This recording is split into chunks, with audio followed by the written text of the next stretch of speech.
आपको कब लगा और क्यों लगा कि आपको अपने पहाड़ में वापस लौटना क्योंकि चाहिए? रोहित पहाड़ों जोशी। में जिसकी परवरिश हुई होगी, जिसका बचपन गुजरा होगा, तो उसके ज़हन में हमेशा ये ख्याल रहता है कि वो पहाड़ों की तरफ वापस लौटे और यहाँ कुछ खूबसूरत पिक्चर उत्तराखंड और यहाँ के समाज की बाहर दिखाई जाती है।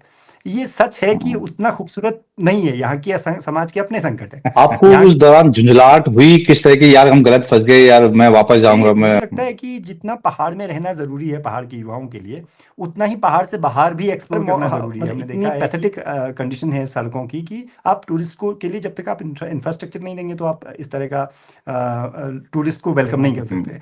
तो इस तरह के मैंने लोग देखे जो फ्रीलांसर्स थे, अपनी नौकरियां छोड़कर इधर आए। ये बहुत अलग अलग तरह के प्रोफेशनल्स आए और उन्हें मजबूरी में वापस लौटना पड़ा क्योंकि उनको यहाँ पर कनेक्टिविटी का इशू, हम कोई कनेक्टिविटी छोटा नहीं। छोटा जो डेटा हम लोगों को अपलोड करना पड़ता है, ये बहुत चैलेंजिंग था उस समय। तो हमने उस दौर में कास्ट पर भी जो एट्रोसिटीज़ हैं उन पर भी रिपोर्टिंग की है। लेकिन वो एक सच है इस समाज का, जिससे इस समाज को उभरना है। मुताबिक आप और उसकी की जो कृषि भूमि थी उसमें खेती ही नहीं हो रही, वो बंजर पड़ी हुई है। तो एक ऐसा स्टेट जो है तो एग्रीकल्चरल स्टेट, लेकिन जो जिसकी जहाँ खेती उत्तराखंड में तो सबसे पहले उत्तराखंड में भू कानून से ज्यादा बड़ी जरूरी मांग है मेरी समझ में कि आप पहले लैंड सेटलमेंट करवाइए। तो ये और इलेक्शन मैंडेट में तो कहीं दिख नहीं रहा है, तो क्या ये जमीन के मुद्दे नहीं है जमीन पे? इलेक्शन मैंडेट तो खैर अभी के दौर में इलेक्शन मैंडेट आपको किसी सोसाइटी को ट्रांसलेट करके बता दे, ये बहुत चैलेंजिंग नैरेटिव है। इलेक्शन मैंडेट बड़ा मुद्दा है, खासकर यंगस्टर्स के बीच में बहुत ज़्यादा चर्चा है। लेकिन मुझे लगता है कि अभी वो बहुत ही उसको मैच्योर होने की जरूरत है। यहाँ नेक्सस है पॉलिटिक्स का, यहाँ लोकल कॉन्ट्रैक्टर्स का, जर्नलिज्म का। ये नेक्सस इस प्रदेश को असल में एक ऐसी जगह लेके जा रहा है जो कम से कम उत्तराखंड स्टेटहुड के मूवमेंट के दौर में देखा गया सपना तो नहीं था। नमस्कार, मैं मनु पवार। कोरोना काल में उत्तराखंड में एक टर्म बड़े जोर शोर से सुनाई दिया था, रिवर्स माइग्रेशन या रिवर्स पलायन, जिसे पहाड़ के प्रवासियों की हमेशा के लिए घर वापसी के लिए इस्तेमाल किया गया। रिवर्स पलायन के कोलाहल के बीच उन दिनों हमारी सरकार ने भी आनंद फानन में घर लौटने वाले पहाड़ियों के लिए कई कार्यक्रमों और कई योजनाओं की घोषणा की थी। उन योजनाओं का जमीन पर क्या हाल है, ये अभी भी एक सवाल है, लेकिन रिवर्स पलायन का ये नारा सरकार को अभी भी लुभाता है। विभिन्न मंचों पर इसकी गूंज अभी भी सुनाई देती है। लेकिन इस रिवर्स माइग्रेशन की हकीकत क्या है? क्या उत्तराखंड में हमारे पास इतनी तैयारियां हैं, इतने बंदोबस्त हैं कि रिवर्स पलायन के सपने को वास्तविकता के धरातल पर उतारा जा सके? इस पर बात करने के लिए मेरे साथ पिथौरागढ़ जिले के गंगोलीहाट से जुड़ रहे हैं पत्रकार, लेखक, documentary film maker Rohit Joshi, जिनका कि इस रिवर्स पलायन से बहुत करीब से वास्ता पड़ा है। उन्होंने इसे खुद अनुभव किया है। रोहित जोशी दिल्ली से लेकर जर्मनी तक नेशनल इंटरनेशनल मीडिया में काम कर चुके हैं और सब कुछ छोड़ छाड़ कर पहाड़ पर लौट गए हैं। एक पत्रकार के तौर पर उन्होंने पहाड़ से रिपोर्टिंग भी धुआंधार की है। इसीलिए रोहित जोशी से ये बातचीत कई मायनों में उपयोगी रहने वाली है, इसलिए आप कृपया इस बातचीत को पूरा जरूर देखिएगा।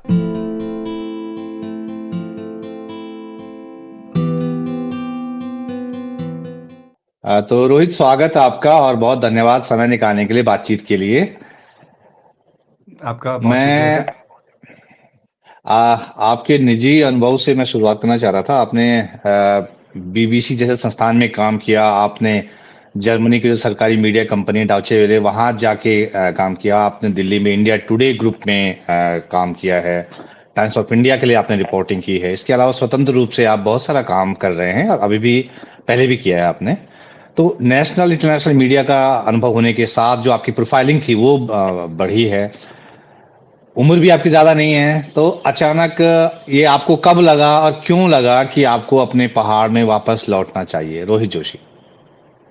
तो असल में जो मेरा पहाड़ लौटने की कहानी है वो मैं अगर पर्सनली जो मेरा अपना एक्सपीरियंस है उसी से शेयर करूं, तो जिस जब मैं आया एक तरह से मैं जर्मनी छोड़कर जब आया था डॉइचे वेले में, जब हम काम कर रहे थे, तो उसके बाद में जब लौट के आया तो कुछ समय मैंने दिल्ली में काम किया, बीबीसी में मैंने काम किया दोबारा से। और फिर मैं मेरा एक दिल किया कि मैं वापस पहाड़ लौटूं, जो कि पहाड़ों में जिसकी परवरिश हुई होगी, जिसका बचपन गुजरा होगा, तो उसके जहन में हमेशा ये ख्याल रहता है कि वो पहाड़ों की तरफ वापस लौटे और यहाँ कुछ करे।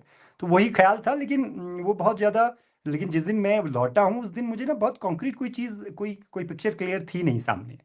लेकिन बस ये था कि करके देखें, और ये ये मेरी लाइफ का ही अप्रोच रहा है कि करके देखते हैं जो भी रहेगा। तो मैं लौट गया वापस, और उसके पीछे लौटने के पीछे एक इंटरेस्टिंग कहानी ये भी है कि एक डॉक्यूमेंट्री मैं प्लान कर रहा था उस वक्त में, और उसके लिए मुझे कहीं से फंडिंग की कुछ उम्मीद जगी थी कि मैं लौटूंगा, और वो असल में पहाड़ पर ही डॉक्यूमेंट्री थी और बहुत लंबे समय से मेरे दिमाग में थी कि मैं उस तरह से काम करूं उस पर। लेकिन हुआ ये कि मैं लौट गया, और मैं लौट के फिर यहाँ कुछ कुछ काम करना शुरू किया, लेकिन वो जो फंडिंग की उम्मीद जो मैं बता रहा हूँ वो फंडिंग नहीं हो पाई, और ना तब हो पाई और ना आज तक हो पाई। तो वो फंडिंग तो नहीं हो पाई, और आप जानते हैं कि आज के दौर में जिस तरह की डॉक्यूमेंट्रीज और डॉक्यूमेंट्री का प्रोडक्शन जितना महंगा है और जितनी मेहनत उसमें लगती है, तो कई बार, और जितने बड़े फ्रेम की वो डॉक्यूमेंट्री थी उसमें इंडिविजुअली और अपनी ही एफर्ट से काम कर पाना संभव नहीं था। तो वो डॉक्यूमेंट्री तो अभी भी नहीं बनी। लेकिन अभी भी मेरे अंदर वो है कि मैं उस डॉक्यूमेंट्री को कहूँ, क्योंकि मेरा जितना जर्नलिज्म रहा है खासकर उत्तराखंड स्पेसिफिक, और मेरा एनवायरनमेंट में मेरा इंटरेस्ट रहा है, एनवायरनमेंट के इश्यूज़ को मैंने पढ़ता भी रहा हूँ और उन पर लिखा भी है। तो और उत्तराखंड एक आज की समय में, खासकर जब पूरी दुनिया एक नई किस्म के क्राइसिस से जूझ रही है, और जब हम देखते हैं कि ग्लोबल वार्मिंग और क्लाइमेट चेंज एक बड़ा इशू बनता जा रहा है, न सिर्फ दूसरी जगहों के लिए बल्कि हिंदुस्तान में और हिंदुस्तान के हिस्से के हिमालय के लिए भी, और जो कि बहुत फ्रेजाइल है, बहुत ज़्यादा वो बहुत सेंसिटिव है। तो उस हिस्से में एक तरह से उसी को डॉक्यूमेंट करती हुई वो डॉक्यूमेंट्री का आइडिया था। तो हम उसको अपनी तरह से कहें उत्तराखंड में हम लोगों के क्या अनुभव हैं, लेकिन वो हो नहीं पाया। हालांकि उससे पहले मैंने कुछ कुछ छोटे प्रयास किए थे, लेकिन जिस स्केल पे मैं इस डॉक्यूमेंट्री को बनाना चाहता वो नहीं हुआ। लेकिन मैं लौट आया था, तो फिर मैंने कोशिश तो की, उसके अलावा कई तरह के काम यहाँ पर मैंने किए, और जर्नलिज्म में कर रहा था, तो फिर मैंने यहाँ आके टाइम्स ऑफ इंडिया ज्वाइन किया था। और टाइम्स ऑफ इंडिया के साथ मैंने रिपोर्टिंग के जितना कुछ किया जा सकता था टाइम्स ऑफ इंडिया और बीबीसी के लिए, मैं उत्तराखंड से रिपोर्टिंग करता रहा। तो वो सब हमने शुरू किया, और मैं ये भी कोशिश कर रहा था उस दौर में कि उत्तराखंड में लौट कर कौन सी वो संभावनाएं हो सकती हैं जिस पर पहाड़ के एक युवा को सोचना चाहिए, जिस तरफ देखना चाहिए। तो उसके भी मेरे पास कुछ एक्सपीरियंसेस रहे। तो हम लोगों ने कुछ एक आर्टिस्ट के ग्रुप ने यहाँ पर क्लब मंक्स नाम से एक शुरुआत की थी। तो हम लोग एक बहुत आर्टिस्टिक स्टाइल का टूरिज्म ऑफर करते थे, और वो भी एक अच्छा प्रयोग था और हमें बड़ा मज़ा आया उसे करने में। लेकिन कोविड के दौर में जैसे कि बहुत सारे उत्तराखंड के टूरिज्म ने बहुत ज़्यादा हैम्पर हुआ था, तो हमारा वो वेंचर भी हैम्पर हुआ, और हम लोग फिर 3 साल तक जिस तरह का हमारा मॉडल था वो बिल्कुल काम नहीं हो पाया। तो हम लोग बिल्कुल स्टार्टअप थे, तो हम बहुत ज़्यादा उसको फिर बाद में सर्वाइव नहीं कर पाए। लेकिन वो हमारा भी बाद का प्लान है कि हम उसमें फिर से काम करेंगे। तो आप कह रहे हैं जर्नलिज्म कि और आप हम्म हाँ, आप बोलिए। कह रहे हैं कि आप कह रहे हैं कि आप कोई प्लानिंग करके नहीं आए थे, आप बस आ गए थे मतलब। तो वहां रह के आपको पता चला कि मुझे ये करना है, ये करना है, ये वहां रह के प्लानिंग की, या वहां रह के आपको लगा कि इसमें ये काम हो सकता है, ये काम हो सकता है, ये काम हो सकता है? आपने किया क्या मतलब एक वहां पे रह के? देखिए, प्लानिंग के लेवल पे तो हमने बहुत तरह से चीज़ों को सोचा है, लेकिन हम्म एग्जीक्यूशन के लेवल पे असल में आपके पास बहुत सारी गुंजाइश है सोचने की। लेकिन जब आप एग्जीक्यूशन के लेवल पे आते हैं तो यहाँ इतने ही सारे चैलेंजेस भी हैं। वो चैलेंजेस इतने इतने दिशाओं से आपकी तरफ दौड़ते हुए आते हैं, और खासकर जब मैं जिस पहाड़ की बात कर रहा हूँ, मैं उस पहाड़ की बात कर रहा हूँ जो सच में पहाड़ है। तराई के इलाकों में, तराई भाबर के इलाकों में तब भी जो इंफ्रास्ट्रक्चर है वो काफ़ी डेवलप हुआ है पिछले कुछ समय में। तो वो चैलेंजेस वहाँ शायद ना फेस करने को मिले। लेकिन जिन पहाड़ों की मैं बात कर रहा हूँ वो थोड़ा सा इंटीरियर के पहाड़ है, या वो थोड़ा सा दुर्गम पहाड़ है। तो वहाँ पर आपको इस तरह के इनिशिएटिव्स लेकर आना, और जब आप कुछ भी नया करना चाहते हैं तो बहुत सारे अलग अलग तरह के चैलेंजेस फेस करने पड़ते हैं। तो इंफ्रास्ट्रक्चर के बारे में मैंने बताया कि आपको नहीं मिलता। जैसे अगर हम लोगों ने यहाँ पर एक साभार मीडिया फाउंडेशन, हमारा एक फाउंडेशन है जिसके ज़रिए हम अपनी तरफ से दावा करते हैं कि हम डेमोक्रेसी में वॉचडॉग, मीडिया के वॉचडॉग बनेंगे उसके ज़रिए, ताकि हम अकाउंटेबल, असल में मीडिया तो सबको अकाउंटेबल बनाने की कोशिश करता है, लेकिन मीडिया को अकाउंटेबल बनाने का भी एक दौर है। और हम कोशिश कर रहे हैं उसके ज़रिए कि हम अपना कोई हस्तक्षेप कर सकें, तो हम उसके ज़रिए कुछ कुछ प्रोग्राम्स करते हैं। तो हमने उसी के तहत एक पॉडकास्ट भी शुरू करने की कोशिश की थी, ये बहुत साल पहले, कोविड जिस टाइम पे चल रहा था उस टाइम पे। तो लेकिन आप देखेंगे कि हम पॉडकास्ट शुरू कर रहे थे और वो ओरिजिनल किस्म का पॉडकास्ट था। आजकल तो पॉडकास्ट की भाषा, पॉडकास्ट एक ऐसा टर्म हो गया जिसका मतलब कि वीडियो इंटरव्यू को वो आजकल पॉडकास्ट कहने लगे हैं, जबकि पॉडकास्ट असल में ऑडियो फॉर्मेट की चीज़ थी। तो हम लोग उस तरह से काम करना चाह रहे थे, लेकिन मैं जिन इलाकों में बैठकर वो सारी चीज़ें करता था, हम अपने बुलेटिन तैयार करते थे और अपलोड करने की कोशिश करते थे, तो आप यकीन नहीं मानेंगे कि ऑडियो फाइल्स भी आप अपलोड नहीं कर पाते थे। तो इतने चैलेंजेस आपको आप कई जगहों पर आपको इंटरनेट आप कनेक्टिविटी शायद, का मिलता है। हाँ इंटरव्यू, आप शायद रेडियो खिड़की की बात कर रहे हैं, आपने जो काम शुरू किया था हाँ रेडियो रेडियो, खिड़की हाँ में। हाँ। हाँ, उसमें तो उसमें रेडियो आप क्या कर खिड़की रहे थे? इस जी। जी। रेडियो खिड़की, बेसिकली खिड़की नाम से हम एक वेबसाइट रन कर रहे थे, जिसमें हम कोशिश कर रहे थे कि हम अलग अलग इश्यूज पर हम लोग अपनी बातचीत कर सकें। मीडिया क्रिटिसिज्म अपनी एक जगह पर उसका एक चैप्टर था। उसके अलावा आर्ट, कल्चर, लिटरेचर को हम उसमें डॉक्यूमेंट करना उसका एक मकसद था। उसके अलावा कुछ एनवायरनमेंट सेंट्रिक रिपोर्टिंग भी उसका एक मकसद था। तो ये सारी चीज़ें हम करने की कोशिश कर रहे थे, लेकिन जो उसका रेगुलर जो रेडियो खिड़की जो उसका एक प्लेटफॉर्म था, जो कि रेडियो फॉर्मेट था, तो उसके लिए हमारे सामने उस वक्त में, आज तो तब भी इंटरनेट की कनेक्टिविटी थोड़ा सा ज़्यादा है। मैं आज अपने घर में हूँ, मैं गंगोली हाट में, और वहाँ से मैं आपसे बात कर रहा हूँ, लेकिन बात हो पा रही है। लेकिन मैं उस दौर में सच में यहाँ पर से न कोई कनेक्टिविटी हो पा रही थी, और ना हम कोई छोटा छोटा जो डेटा हम लोगों को अपलोड करना पड़ता है, ये बहुत चैलेंजिंग था उस समय में। तो लेकिन धीरे धीरे इंफ्रास्ट्रक्चर यहाँ डेवलप हो रहा है, और होपफुली अब आने वाले समय में जब इस तरह के इनिशिएटिव्स होंगे, उनको इससे सपोर्ट मिलेगा। आपको उस दौरान झुंझलाहट हुई किस तरह की, यार हम गलत फंस गए, यार मैं वापस जाऊंगा, मैं मतलब यहाँ आके मैं गलत ऐसा फंस तो गया कई यार? ऐसा हाँ। ऐसा कई बार होता है, लेकिन लेकिन मेरा थोड़ा सा, मैं पर्सनली में मेरा अपना एक्सपीरियंस है। हम्म, मेरा, हम्म, जैसे मैंने आपको बताया कि एक आकर्षण तो हमेशा रहता है कि हम पहाड़ में बैठकर, पहाड़ में रहकर कोई काम कर सकें। तो वो हम्म, आकर्षण तो हमेशा था, लेकिन मैं ना बहुत फ्लेक्सिबल हूँ आज भी। मुझे मुझे लगता है कि जितना पहाड़ में रहना ज़रूरी है पहाड़ के युवाओं के लिए, उतना ही पहाड़ से बाहर भी एक्सप्लोर करना ज़रूरी है। हमने देखा है कि जो उन युवाओं का या उन लोगों का एक्सपोजर है, वो पहाड़ को अल्टीमेटली रिच करता है। आप देखेंगे हम्म, कि जैसे पहाड़ के जिन चैलेंजेस की बात मैं कर रहा हूँ, वो सिर्फ ये इस तरह के इंफ्रास्ट्रक्चर के और टेक्निकल चैलेंजेस नहीं है, बल्कि पहाड़ की सोसाइटी के अंदर जो इनहेरेंट जो चीज़ें हैं, उसमें हम्म, जो एक तरह से बैकवर्डनेस है, वो भी एक चैलेंज है। हम्म, और उससे हम्म, उभरने का जरिया ये है कि आपको आपको बाहर भी निकलना पड़ेगा। आपको दुनिया से एक्सपोजर भी उतना ही इम्पोर्टेंट है। अदरवाइज आप देखेंगे कि आज भी हम, मतलब इस बात को, जितना खूबसूरत पिक्चर उत्तराखंड और यहाँ के समाज की बाहर दिखाई जाती है, ये सच है कि उतना खूबसूरत नहीं है। यहाँ की समाज के अपने संकट है, यहाँ के समाज का अपना बैकवर्डनेस है। तो हम उसको एड्रेस, हम्म, देखिए ये बहुत इंपॉर्टेंट है कि आपको डायग्नोस करना होगा, और खासकर हमारी जनरेशन को उसको डायग्नोस करना होगा। अदरवाइज हम फिर वो हम्म, उसी के साथ चलते जाएंगे, और उसमें फिर किसी तरह से पर्देदारी रहेगी, पर्दा छिपा के रखेंगे। लेकिन जो हमारी सोसाइटी के अपने क्राइसिस हैं, खासकर यहाँ हम्म, का जो पूरा स्ट्रक्चर, जो एक फ्यूडल स्ट्रक्चर है, सारे वैल्यू सिस्टम फ्यूडल है, कास्ट इतना हम्म, डोमिनेंट फैक्टर है कि वो बार बार झलकता है। तो वो सारी चीज़ें भी हम्म, हमको एड्रेस करनी पड़ेंगी। तो बेसिकली हम उसके उसे मतलब उस एस्पेक्ट पे भी हमें सोचना पड़ेगा। तो इसके लिए हमें एक्सपोजर चाहिए, इसके लिए हमें दुनिया के हम्म, दूसरे सबक भी लेने होंगे। तो मेरा ये हाँ। अप्रोच है, मैं इसे देखता रहा हूँ। रोहित, आपने जो बैकवर्डनेस की बात की, ये समाज के तौर पे, उसने आपका जो एक्सपीरियंस रहा कि उसने आपके काम में या आपके रास्ते में किस तरह की रुकावटें, किस तरह की अड़चनें डाली? देखिए, मेरे पर्सनल काम की तो मतलब मैं अभी पर्सनल काम में अड़चन की तरह तो मैं नहीं देखता हूँ। जर्नलिज्म का काम तो वैसे भी इन सीमाओं हम्म, की परवाह नहीं करता है। तो हम लोग तो अलग अलग, अगर आप मेरी रिपोर्टिंग देखेंगे उस दौर में, तो मैंने हम्म, कोशिश की है कि मैं उन सारे सारे पहलुओं पर बात करता रहूं लगातार। तो जैसे कि यहाँ के जो भी इस तरह के स्ट्रक्चर्स हैं, या जैसे मैं कास्ट का आप उदाहरण ले लीजिए, तो हमने उस दौर में कास्ट पर भी के जो एट्रोसिटीज़ हैं उन पर भी रिपोर्टिंग की है। लेकिन वो एक सच है इस समाज का, जिससे इस समाज को उबरना है, और उसकी यात्रा है। और उसको जब तक हम सही सही डायग्नोस नहीं करेंगे और सही सही जगह, सही सही प्लेटफॉर्म्स पे उस बात को नहीं बोलेंगे, तो मेरे ख्याल से उससे निकलना मुश्किल रहेगा।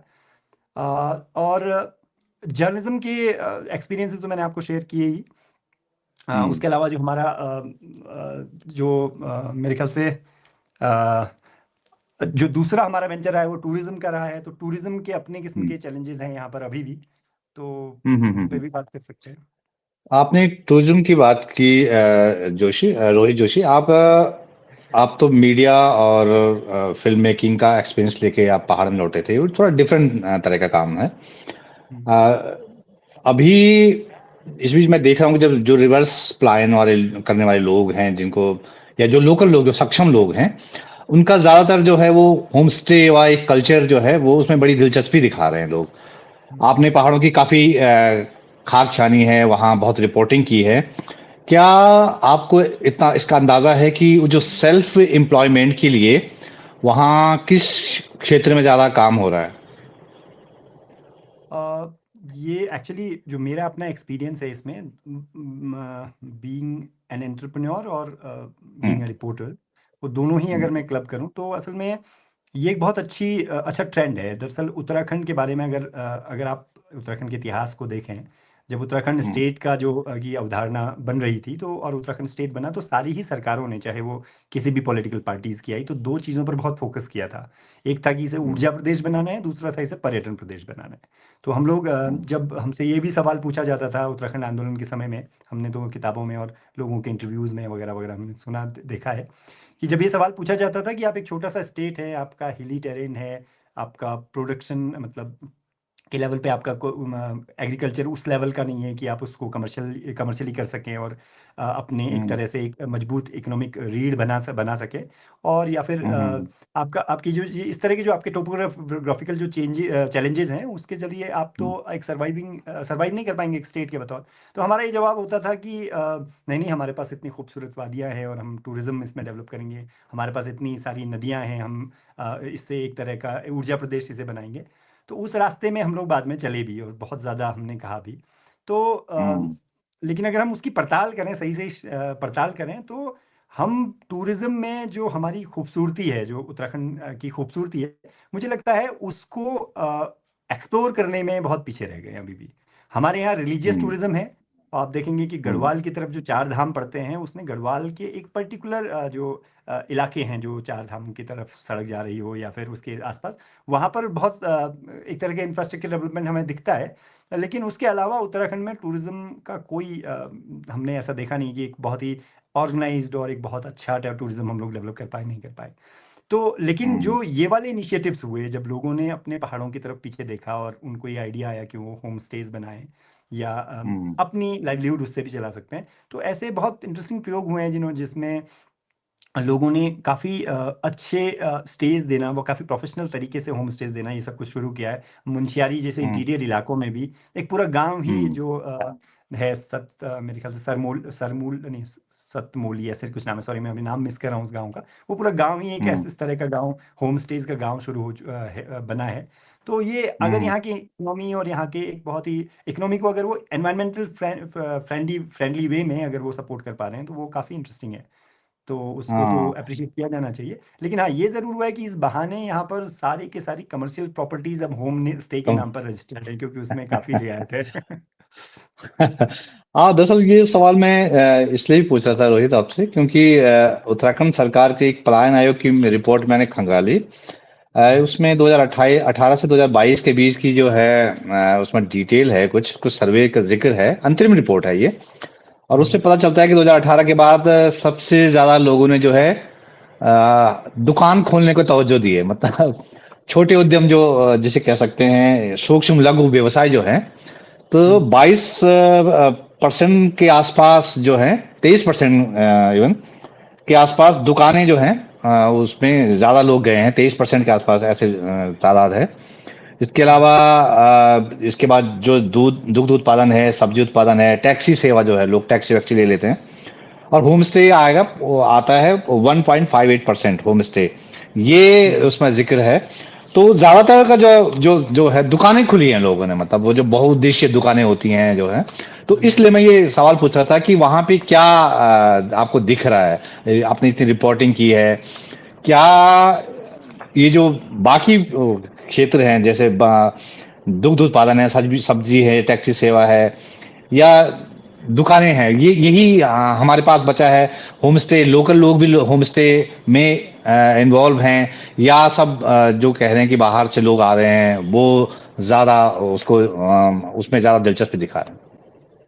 देखिए, जब हम उत्तराखंड में ना, अगर हम टूरिज्म शब्द की पड़ताल करेंगे, तो ये बहुत हम्म। ही एक कुछ स्पेसिफिक जगहों की बात है। उत्तराखंड हम्म स्टेट के अंदर टूरिज्म, अगर उसके भूगोल को मेरे पास एग्जैक्ट डेटा तो नहीं है, लेकिन अगर उसके भूगोल में अगर कुछ पर्टिकुलर टूरिस्ट डेस्टिनेशन और उसके पॉइंट आउट किया जाए कि किन जगहों पर टूरिस्ट आता है, तो वो हम्म बहुत ही कम भूगोल है। उसके हम्म अलावा उत्तराखंड एक बंजर होता स्टेट है, जहाँ आपको भूथा गांव मिलते हैं, एक टर्म ही कॉइन हो गया हम्म घोस्ट विलेज।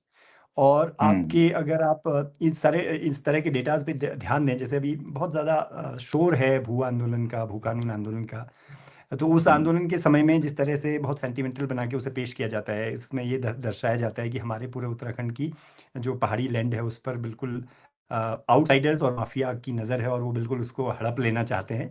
लेकिन अगर आप ज़मीन पर आके देखेंगे तो वो वही वही कुछ पर्टिकुलर स्पॉट्स हैं जो कि हॉट टूरिस्ट डेस्टिनेशन है, जहाँ से दिल्ली और नॉर्थ इंडिया के कई शहरों से पहुंचना सबसे आसान है। उसके अलावा उत्तराखंड की ज़मीनों पर कोई संकट है, उत्तराखंड की मतलब इस तरह का संकट कि जिसमें कि लोग गिद्ध दृष्टि बनाए बैठे हैं, बल्कि असल हम्म में मैंने एक रिपोर्ट की थी बीबीसी के लिए उत्तराखंड की हम्म खेती और खासकर पहाड़ी इलाकों की खेती के हालात पर।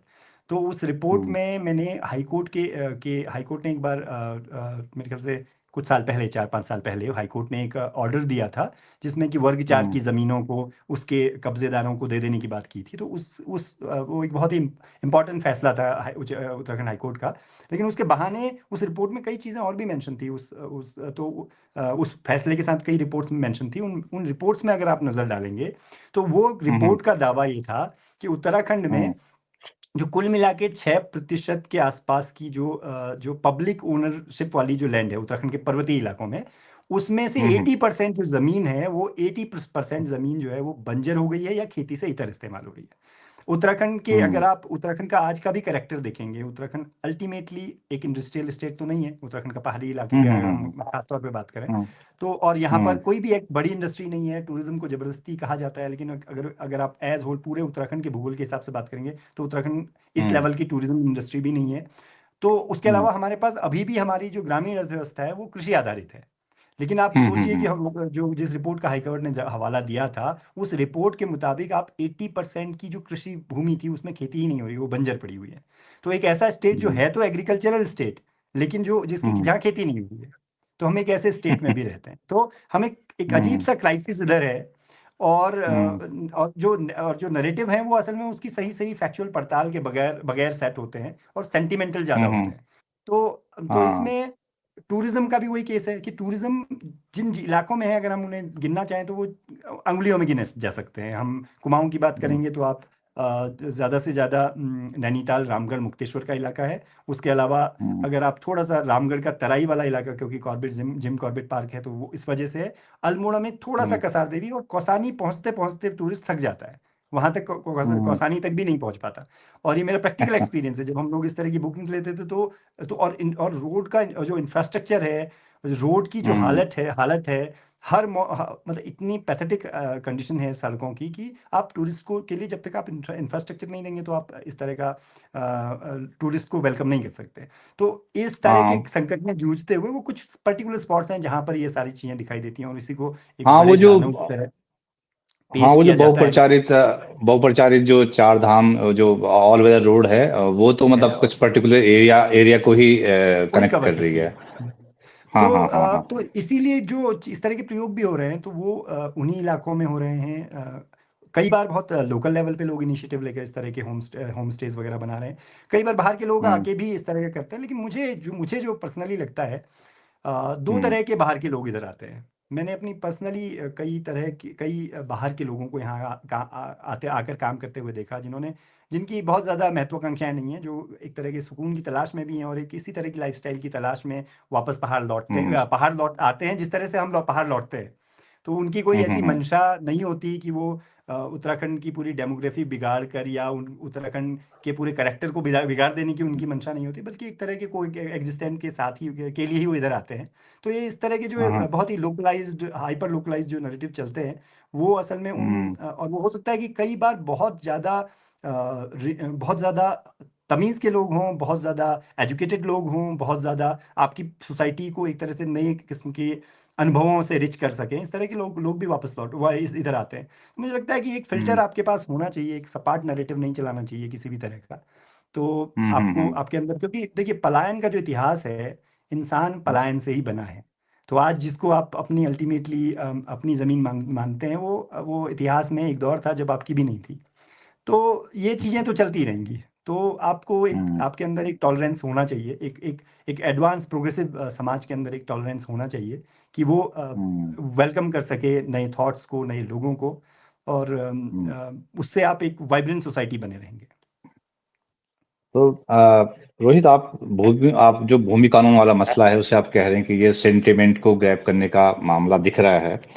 तो क्या आपको ये लग रहा है कि जमीन पर ये जो जमीन वाला मसला है, जमीन पर इसका कुछ मतलब उस तरह असर नहीं है? क्योंकि इलेक्शन मैंडेट में तो दिखता नहीं है कि अगर ऐसी कोई चिंताएं हैं बड़े लेवल पे, तो इलेक्शन मैंडेट में तो कभी दिखता नहीं है कि हाँ ये झलकता हो कि हाँ भाई तुम लोगों ने हमारी जमीनें बेची है, या तुमने हमारे अवसर बेचे, या हमारे रोजगार को तुमने ठिकाने लगा दिया। तो ये इलेक्शन मैंडेट में तो कहीं दिख नहीं रहा है। तो क्या ये जमीन के मुद्दे नहीं है जमीन पे? देखिए इलेक्शन मैंडेट तो खैर अभी के दौर में इलेक्शन मैंडेट आपको किसी सोसाइटी को ट्रांसलेट करके बताते ये बहुत चैलेंजिंग है। इलेक्शन मैंडेट हम्म, कहीं और, उसके कई अलग तरह के नैरेटिव्स चल रहे हैं। आप ये नहीं कह सकते कि उत्तराखंड में भू कानून पर कोई बहस नहीं है। उत्तराखंड में भू हम्म, कानून पर पर्याप्त बहस है, और लोगों को वो कई तरह से अपील करता है।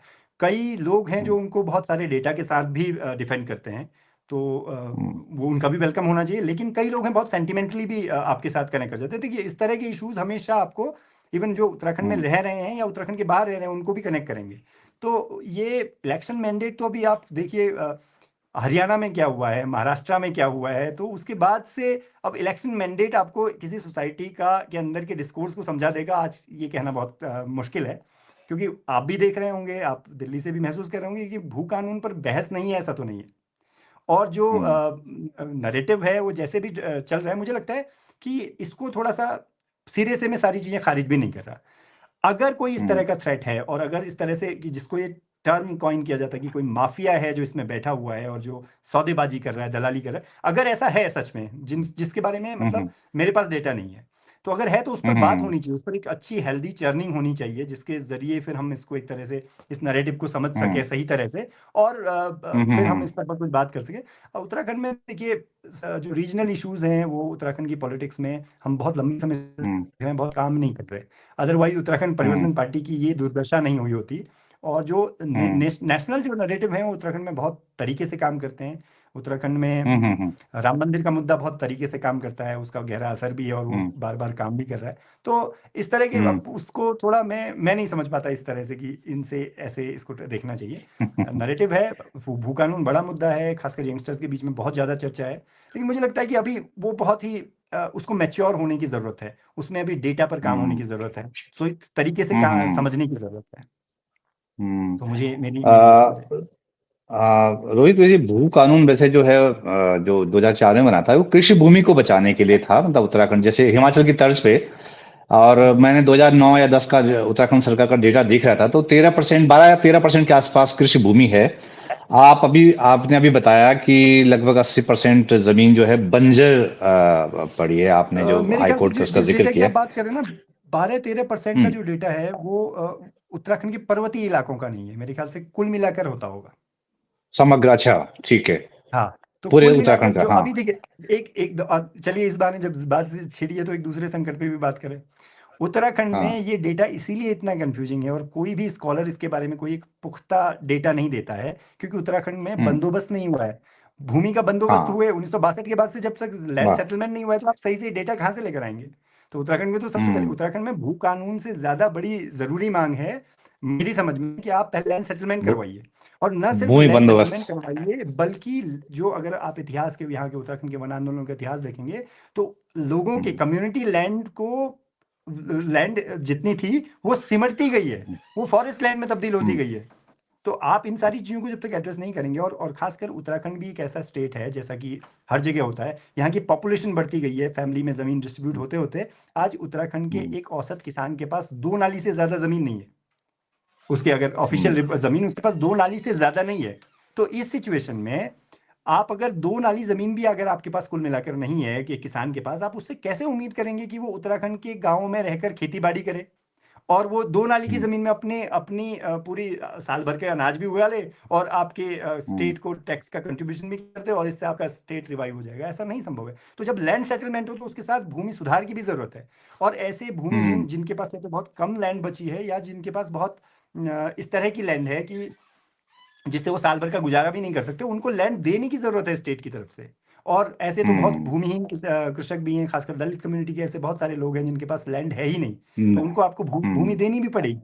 और इसके साथ साथ एक बात मुझे और लगता है कि हम, बावजूद इसके कि हम उत्तराखंड अभी एक पर्वतीय कृषि आधारित एक समाज है, लेकिन पूरे दुनिया भर के एक्सपीरियंसेस हैं इंडस्ट्रियलाइजेशन के बाद से। जो इकोनॉमी, जो ग्रोइंग इकोनॉमीज हैं, जो बड़ी इकोनॉमीज हैं, वो एग्रीकल्चर से उनका शिफ्ट खिसका है। और अगर आप जर्मनी की जीडीपी की बात करेंगे, वहाँ 0.1% उनका जीडीपी में एग्रीकल्चर का कंट्रीब्यूशन है। तो हम अगर एग्रीकल्चर बेस्ड, आज भी हम यही यहाँ पर अटके हुए हैं कि हम एक एग्रीकल्चर बेस्ड स्टेट बना के हम एक प्रोग्रेसिव और एक स्टेट का ट्रांसफॉर्मेशन हो जाएगा, मुझे ये नहीं लगता। हमें कुछ अलग जगहों पर भी फोकस करने की ज़रूरत है। और इसका ये पूरा ट्रांसफॉर्मेशन आपके कई लेवल पर होगा। वहाँ पर आपका जो गांव का जो पूरा स्ट्रक्चर है वो बदल जाए, बदलेगा अगर आपके पास नए तरह के आप अगर टूल्स इंट्रोड्यूस कराएंगे, तो उससे आपको बहुत तरह के ट्रांसफॉर्मेशन उत्तराखंड में दिखाई देंगे जिनकी ज़रूरत है। तो मुझे लगता है कि थोड़ा सा स्टेट जो लीडरशिप है उसको थोड़ा और विजनरी होने की ज़रूरत है।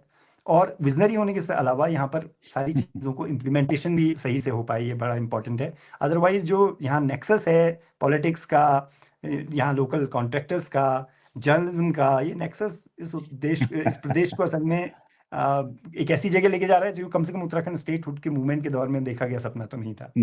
हाँ, ये बहुत नाउम्मीदियां जो हैं, बहुत पहाड़ सी ऊंची हो गई नाउम्मीदियां। बिल्कुल बिल्कुल। आपने उत्तराखंड विजनरी में लीडरशिप की बात, जी, विजनरी लीडरशिप की बात की आपने। डॉक्टर यशवंत सिंह परमार ने जब 1972 में वो कानून लागू किया था, भूमि कानून हिमाचल में, तो उससे पहले उन्होंने भूमि बंदोबस्त किया था, भूमि सुधार किया था, फिर वो कानून बिल्कुल लागू किया था, तो उसका फल मिला है। रोहित, मैं आखिरी सवाल आपसे पूछ रहा हूँ। आपके अनुभव से मैं ये समझना चाह रहा हूँ कि अगर हम जैसे लोग जो वहां छोड़ के यहाँ बैठे हैं दिल्ली में, अगर हम जैसे लोग अपने घर गांव में, अपने पहाड़ में लौटना चाहते हैं, तो हमें किन तैयारियों के साथ लौटना चाहिए, या क्या वो खास बातें जो हमें ध्यान रखनी चाहिए, या जो वहाँ मशीनरी है, जो वहाँ का तंत्र है, वो क्या कितना मददगार हो सकता है इसमें? क्योंकि बहुत सारे अभी लोग ऐसे हैं हालांकि जिनके पास आइडिया है। जी। हालांकि मुझे लगता है ना, इसका जवाब देने के लिए मैं एक अप्रोप्रिएट आदमी नहीं हूँ, क्योंकि इसका असल में कोई जवाब है नहीं मेरी समझ में।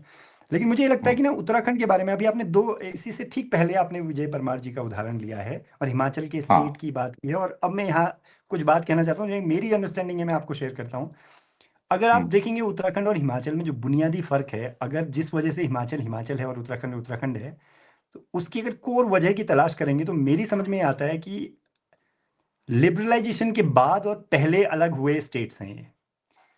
आपके पूरे स्टेट, आपके मतलब मैं जो नेशन स्टेट की के आइडिया की बात कर रहा हूँ, उसके अप्रोच, और जो आपके स्टेटहुड की अप्रोच है, स्टेट का जो अप्रोच है, उन दोनों में इतना फर्क है कि आप सोचिए, जब नींव पड़ी है हिमाचल की, तो उस वक्त में भारत में लिबरलाइज पॉलिसीज नहीं थी। उस वक्त में स्टेट ने, मतलब बाजार को खुला नहीं छोड़ दिया गया था कि जो वो सारे ही नियम कायदे कानून बनाए, बल्कि स्टेट का रेगुलेशन था। तो हिमाचल, और खासकर मुझे लगता है हमारे जैसे पहाड़ी स्टेट, या हमारे जैसे हिमाचल और उत्तराखंड का उदाहरण लिया जाए, पहाड़ी स्टेट जो कि जिनकी इकोनॉमी थोड़ा सा रूरल इकोनॉमी है, जिनका टोपोग्राफी अलग तरह की है, यहाँ पर अगर आप लिबरलाइजेशन के बाद की सेंट्रलाइज्ड जो डेवलपमेंटल पॉलिसीज हैं या वो अप्रोच है वो लागू कर देंगे, तो उत्तराखंड जैसे स्टेट का भला नहीं हो सकता। क्योंकि आप फिर उसी रास्ते पर चल रहे होंगे जैसे हमारे यहाँ हुआ। क्या है हमारे यहाँ, अगर डेवलपमेंट जिसको कहते हैं कोट एंड कोट, वो हुआ है, तो हल्द्वानी तो एक बड़ा विशाल शहर बन गया। देहरादून तो एक ऐसा शहर बन गया कि इतना खूबसूरत शहर था, वो अब स्टेट कैपिटल होने की वजह से वो बड़ा, मतलब बहुत ही क्योटिक शहर बन गया, लेकिन बहुत विशाल शहर बन गया। रुद्रपुर, उधम सिंह, यानी कि ये पूरा सेंट्रलाइज डेवलपमेंट का मॉडल है कि आप अगर इस तरह का मॉडल अपनाते हैं तो यही होगा। हिमाचल में जिस वक्त में वो स्टेट सेपरेट होता है, 60s में वो स्टेट सेपरेट हो गया पंजाब से, तो वहां पर दो चीजें हुई। एक तो स्टेट सेंटर का उनको काफी अच्छा सपोर्ट भी मिला, वो उसके बाद उसको उसमें बहुत डिसेंट्रलाइज पॉलिसीज बनाई गई। उसका अगर आपने सोचे कि छितकुल जैसे सबसे आखिरी हिमाचली गांव में अगर किसी उसके आखिरी बगीचे में अगर सेब का उत्पादन हो रहा है, तो उस तक किसान को मंडी तक लाने की व्यवस्था स्टेट ने की। पहुंच। हम्म। वो स्टेट ने की, क्योंकि ये किसान नहीं कर सकता। मैं अगर अपने गांव में बैठा हूँ, मेरे गांव में, मैं अपने इस बार का ही नंबर बताऊं, टनों अमरूद सड़ा है मेरे गांव में। मतलब इतना मतलब बहुत ज्यादा। और मेरे गांव की वेजिटेशन ऐसी है कि वहाँ आम से लेकर सेब तक के हम्म। मेरे पास, मेरे ठीक खुद अपने गांव के आंगन में पौधे हैं। तो इस वैरायटी में, और लेकिन वो कोई कुछ नहीं, वो हर हर हर साल सड़ते हैं। तो उसको उस तक पहुंच बनाने का काम जब हिमाचल बन रहा था, हिमाचल की नींव रखी जा रही थी, तो स्टेट पहुंच रहा था। वो जहां तक सड़कें हम्म। पहुंच रही थी सड़कें पहुंचा रहा था, जहां तक नहीं पहुंच रही थी वहां रोपवेज उसने स्टैब्लिश किए, क्योंकि किसान की हैसियत की बात नहीं है। तो जब ये इंफ्रास्ट्रक्चर हम्म। वहाँ के किसानों को मिला, तो उनको मोटिवेशन मिला, और उन्होंने फिर उस इंफ्रास्ट्रक्चर का लाभ उठाया और अपने आप को मंडी से कनेक्ट किया, और एक तरह की जो वहाँ पे पैसे का फ्लो बढ़ा, तो उसने नींव रखी। वहाँ का टूरिज्म भी उसी नींव पर खड़ा हुआ। तो हमारे हम्म। यहाँ ये काम नहीं होता, क्योंकि हमारे यहाँ हमको एक तो हो सकता है कि देश के लिए लिबरलाइजेशन के बाद सारी चीज़ें बहुत आसान हुई हों, हम लोग देखते हैं कि कई हम्म। कई तरह की ग्रोथ हुई, लेकिन छोटे स्टेट्स और उत्तराखंड जैसे स्टेट्स के लिए वो पॉलिसीज मुझे नहीं लगता। खासकर जब हम्म। हम बात करें कॉम्प्रिहेंसिव डेवलपमेंट की, जिस जिस डेवलपमेंट में मेरा गांव भी विकसित हो, अगर उस डेवलपमेंट हम्म। मॉडल की बात करें तो वो मॉडल नहीं अपनाया जा सकता। वो उस इस मॉडल से मेरा गांव कतई कभी आबाद नहीं होगा। ये मेरे मतलब मैं इसको लेकर बहुत क्लियर हूँ। लेकिन हिमाचल हम्म। में, क्योंकि हिमाचल लिबरलाइजेशन से पहले बन गया और उसके पास पूरा 60 तकरीबन 40 सालों का एक्सपीरियंस रहा, 30 से 40 सालों का एक्सपीरियंस रहा वो सारी पॉलिसीज हम्म। इंट्रोड्यूस करने की, तो हिमाचल का मॉडल खड़ा हुआ। और हाँ, ये आपने अलग तरह से देख रहे हैं। मैं हिमाचल में रहा कुछ साल, वहां मैंने देखा और वहां पत्रकारिता भी की थी।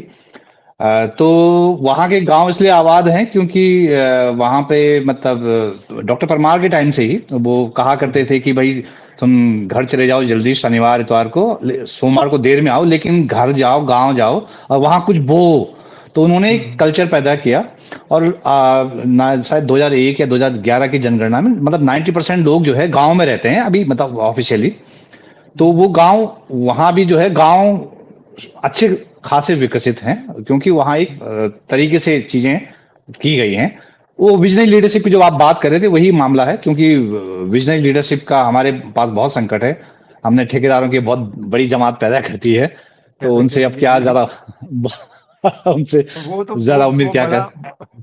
बड़ा प्रॉब्लम है। और उत्तराखंड में ये बात भी काफ़ी होती है कि उत्तराखंड में जो बड़ा इंफ्रास्ट्रक्चर है वो नहीं बन सकता, चौड़ी सड़कें नहीं बन सकती, वगैरह वगैरह। लेकिन मुझे लगता है कि हम्म। अगर साइंस और टेक्नोलॉजी का हवाला लिया जाए, अगर उसकी दक्षता को इस्तेमाल किया जाए, तो यहाँ के सबसे हम्म। टफ टेरेन में भी बहुत अच्छी रोड बन सकती है, बजाय कि वो जो नेक्सस है ना, जो पॉलिटिशियंस का, ठेकेदारों का, और जो तमाम पावर हम्म। स्ट्रक्चर है उसका नेक्सस है, उससे इतर साइंस और विज्ञान पर, साइंस और टेक्नोलॉजी पर अगर यकीन किया जाए, तो ये सारा चीज़ संभव हम्म। है, मेरी अपनी समझ है। तो बहरहाल लेकिन ये सारी यही सबसे बड़े चैलेंजेस हैं, और आप इनको बार बार हम्म। फेस करते हैं। तो बहुत धन्यवाद रोहित जोशी। और मुझे लगता है कि एक ऐसी पहाड़ी की जुबानी है जो कि खुद रिवर्स पलायन करके लौटे हैं और अपने लिए वहां रास्ता बना रहे हैं, कुछ सोच रहे हैं, पूरे समाज के लिए चीजें सोच रहे हैं। तो ये बहुत उपयोगी बातचीत ये रही। और इससे जो इस हालांकि मैं बातचीत से एक और मेंशन जी। इसमें मैं कर दूं। मेरे इस जी। वापस, जिसको बहुत फैंसी टर्म है रिवर्स पलायन का, मेरे इन दो हम्म। बार की मतलब मैं एक बार जब पहले लौटा था, उसके बाद मैं वापस दिल्ली लौटा हूँ, फिर हाँ। मैंने काम किया है। क्योंकि मैं वो आपको अपने आप को, मैं कह रहा हूँ कि आपके अंदर ये खुलापन जरूर होना चाहिए कि आप हम्म। दुनिया की सब सारे के सारे एक्सपीरियंसेस के लिए अपने आप को खुला रखें। और जब हम्म। अपॉर्चुनिटीज़ आपको इस तरह से मिलती हैं, तो कोई मतलब कोई मेरे लिए कोई ऐसा मैंडेट नहीं जारी हुआ है कि मैं वापस आके यहीं रहूं। तो मुझे जब अगर अपॉर्चुनिटीज़ मिलती हैं तो मैं एक्सप्लोर भी करूँगा। तो मैं इस अप्रोच के साथ ये मेरा, अगर इसको हम्म। रिवर्स माइग्रेशन कहा जाए तो है। और मैंने बहुत इंटरेस्टिंग प्रयोग, हालांकि वो हिस्सा छूट गया जिसमें कि जर्नलिज्म के दौरान मैंने इस तरह के प्रयोग और चैलेंजेस देखे थे।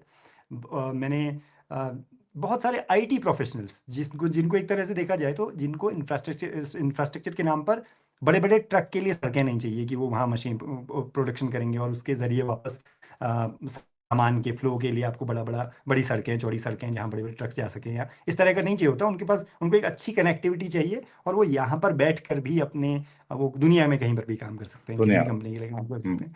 इस तरह के मैंने लोग हम्म। देखे जो फ्रीलांसर्स थे, अपनी नौकरियां छोड़कर इधर आए।